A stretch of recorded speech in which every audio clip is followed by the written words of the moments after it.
Welcome back to the Flat Track Factory. This is going to be a bit of maybe side channel content, as they say. Dale, what's this? What do you mean? This car. It's you times two. It's me times two? Yeah. 4 wheels, right? Two wheels, four wheels. Yeah. Right? It's too many wheels. Why do you have so many wheels? Because I got so old and broken road racing, I had to start car racing. That's not really true, though, because you started doing this first. Well, I started go-kart racing, then went motorcycle racing, then came back to car racing. Which is more fun? The bikes are, there's no contest. It's no contest, by the way. Zero contest. The bikes are way more exhilarating than the race cars ever thought about being, even at Daytona with 20 guys around you. Isn't Daytona, didn't you tell me Daytona is kind of boring? Well, the first time I went to Daytona, it was, we were testing, and I went out by myself, and the guy's like, well, just come up to speed, blah, blah, blah. I'm like, well, what am I, when I'm done, what am I going to be doing? He's like, well, you're just wide open all the way around. I'm like, okay, well, what do you mean come up to speed then? Well, you don't have to really go wide open the first time. I'm like, well, that's what we're going to be when we're done, right? He's like, yeah. I'm like, okay. So I went down the back straightaway, third gear, fourth gear, down into the turn, and it just went down the turn like nothing. I'm like, well, this isn't even driving. I was just wide open, get down the turn one, and drove down in. I'm like, this is stupid. I mean, it was boring by myself. It didn't get to be exciting until you put 24 other cars around me. Now, what's a track like, I don't know, a Phoenix or the 3/4 mile of Richmond? Yeah. Is that more exciting? The best racetrack is, the best two racetracks is Bristol and Dover.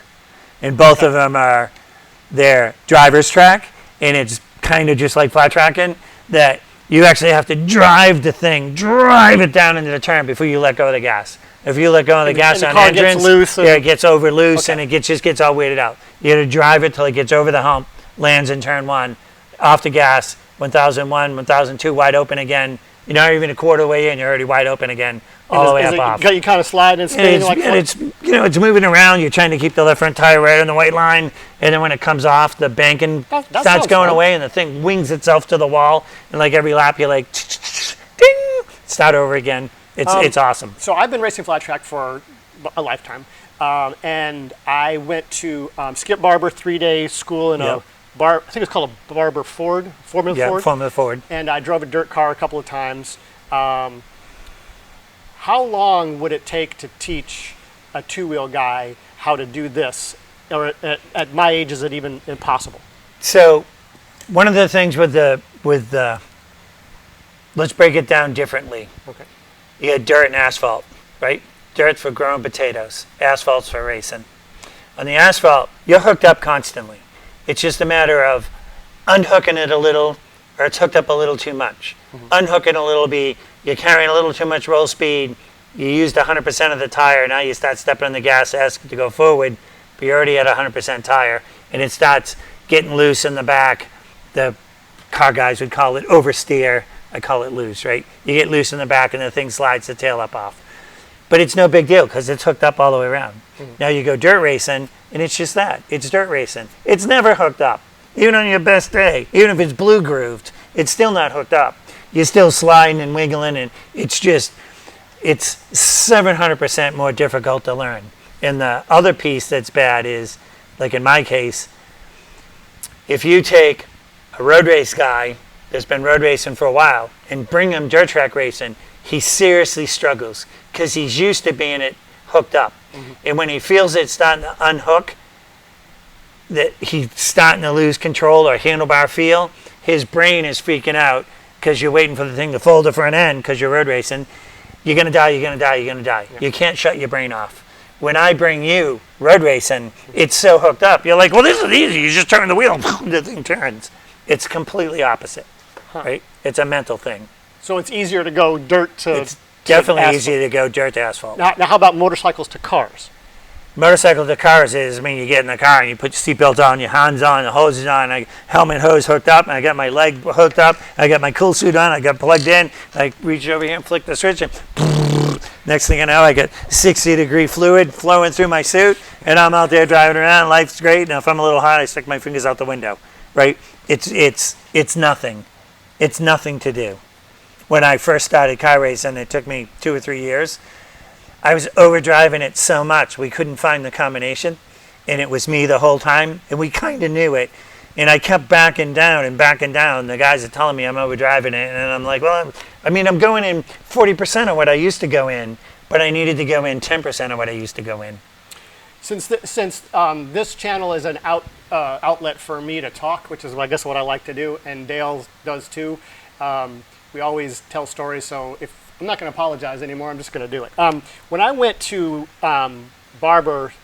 Skip Barber at Road America, they cut us halfway where we would cut like through to turn 5, so we didn't do the whole. And two funny stories. The first thing I noticed that I was incredibly sore, that I was trying to move, and I was bruised, and my abs were sore because when I wanted to step on the brakes, I felt like there's no way I can brake this far back. I got to get on the front, and I was trying to move, and then my tailbone would be bruised because when I want to get on the gas, I couldn't understand that this thing could go fast if I'm not moving. Did you struggle with that? It's muscle memory, right? It's 100%. I mean, you guys do it. You get on the highway and you're driving along and you're on your way home from the races, right? Everybody does it. We're on our way home from the races. We look over at our buddy or our girlfriend or our wife, right? And we're like, yeah, man, I'm running outside of Dylan, and we're doing this. We got down there to turn. The next thing I know, I got my handlebar stuck in his leg. Blah, blah, blah. And then the next thing you know, you look down, you're going 85 miles an hour. You're like, holy crap, it's a 55 mile an hour zone. I got to slow down, right? I don't mind speeding, but I'm going to get my license taken away, right? It's muscle memory. It's just what your body gets used to doing. So car racing, you're going to go race this weekend? We race Watkins Glen this weekend. We ran Sonoma, was our first race. We finished third. You should have won it. I don't know about that, but we finished third. We had saved tire all day, trying to get to the end, and then usually there's cautions breed cautions, and I can go from 0 to 100% in 2 feet. 100% of whatever me and the car is capable of, I can do in 2 feet. So that's usually my strong point is restarts. Like I'm the only team on pit road that when the caution comes out, we're like, yeah, caution, because I get somebody every friggin' restart. You get to get your gap back. I get to have fun. That's when I get to have fun, right? So. What series is this? So this is the ACRA series. And it's on television, right? Yeah, it's Fox Sports 1. It should be live. Okay. It's August 19th, depending on when this airs. It's August 19th, sometime on the 19th. Get this one out right now. So we finished third at Sonoma. We needed to change a couple of things, came back. I have a gentleman, I had to call in some favors because we haven't been running lately. In the sport, surpassed me.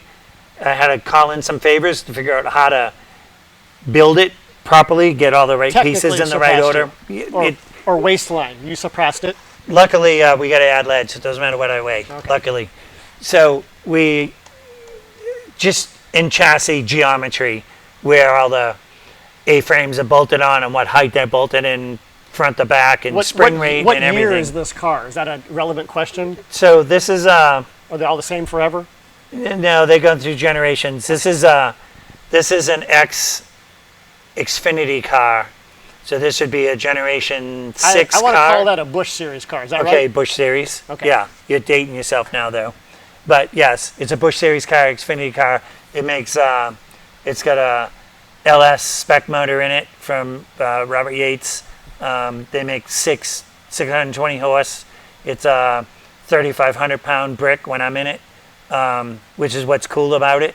That you can watch GT racing and Trans Am racing and all that stuff is cool, and it all has its place in the world. But you take any one of those guys and bring them over here and let them drive one of these, and the second they get out, like, man, that thing was awesome. And you're just constantly in motion. It's like dirt tracking on asphalt. It's never hooked to the racetrack, not if you're fast. You're just constantly in motion. We're going to get a prediction here. How are you going to run? Hopefully we'll be top 3. So you're going to qualify 10th. Because I know you seem to like to run about 10th in qualifying. Because I don't run all the time, this isn't an excuse. Because I don't run all the time, I'm only worried about lap 80, which is when the truckload comes out. It's the only lap I'm focused on, is lap 80. So everything I'm doing is to get to lap 80 and be the fastest guy. So when we're not watching win you, practice. we're watching the start, where do you need to be to put yourself in It doesn't matter. I can start last. Okay. It's not going to matter. As long as some cautions pop, it kind of doesn't matter. So you just move your strategy for pits to... You just... I've road raced my entire life, so I'm really good at the road races, and I'm really good at restarts.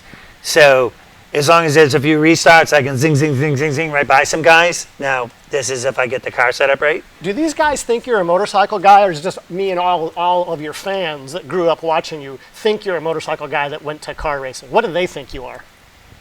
Nobody knows exactly what I am, because not only did I go motorcycle racing as the top independent superbike guy in the country, I beat the factory teams the last 3 years with lease equipment.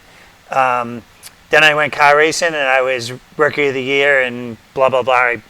All those accolades. I was one of 7 guys in the Busch North Series to win short track, speedway, and road course. But it took all those guys 20 years to do it. It only took me 5 to do it. Then I got divorced, and I kind of went in limbo for a little bit. And then when I came back, I ran in some car races. Well, then I started a motorcycle team with Bob Robbins. We started Motor America team. We started going over there. So then we're winning top 3 weekly in our Motor America deal. Junior Cup riders, like Dallas Daniel was one of our riders. Jamie Asadio, we put the first girl on the box. On that side, in 5 years of running, we had 15 riders. We put 12 of them on the box. So when I go to a place, and now depending on how much dye I have in my hair, I can get a little bit of it. You must get the same thing. Like, who is this old guy? 90% of the people I walk up to, because I used to have flaming red hair, 90% of the people I walk up to have no idea who I am. I stopped even doing it. Between that, and I used to be 190 pounds, and I mean, I'm happy to show you a picture, solid muscle. I mean, solid muscle. And now I'm 245 pounds in fat, right, in gray, and losing my gray to boot. That I just walk up and, hey, Dale Quarterley, and as soon as they say my name, they freak because they can't believe what I look like, and they haven't seen me for 30 years. So the car guys do know who you are. The car guys have a pretty good idea. The older guys know exactly who I am, and they have to remind the drivers, hey, once in a while to, hey, I'm just telling you, you can do what you want. Don't F with the 32, because you're not going to like it. And they're like, yeah, and they'll look over at me and see this 61-year-old fat guy sitting on the wall, sweating like a pig, with my fire suit half down, with the air fully zipped up, just sitting there like nothing. And they'll, a couple of the guys say, when the race starts, when you qualify up front, like at Sonoma, we qualified 3rd. When you qualify up front, we remind the kid again when the race starts. We're like, dude, I'm telling you, don't mess with the 32. Well, what does that mean? It's like, well, you can race them as clean as you want. You can race them as aggressive if you want. But you start getting them sideways to stop moving them over, like to block his entrance or make him do something that you shouldn't be doing, and he's going to make you pay. 100%, he's going to make you pay. When he flips the switch, the next thing you know, you're going to be in the fence. Don't let him flip the switch, right? That's funny. Which I'm kind of proud of. Yeah. Right? That's good. And I'm proud of not the fact that I can take them out. I'm proud of the fact that the guys, when they explain it, don't say, hey, that guy's a complete menace. Stay away from him. What they say is, you can race him all you want, but don't let him flip the switch. If he flips the switch, you're going to pay. He's not going to pay. All right, guys, watch Dale, and you heard it here. It's going to be on the box. Hopefully. All right. I'm not agreeing to it, hopefully. I do the best I can every week I go. All right. Thanks for watching. And for those of you that are still sticking around, probably put this one out first. Going to be some incredible conversations about braking coming up for you. See you there. Have fun.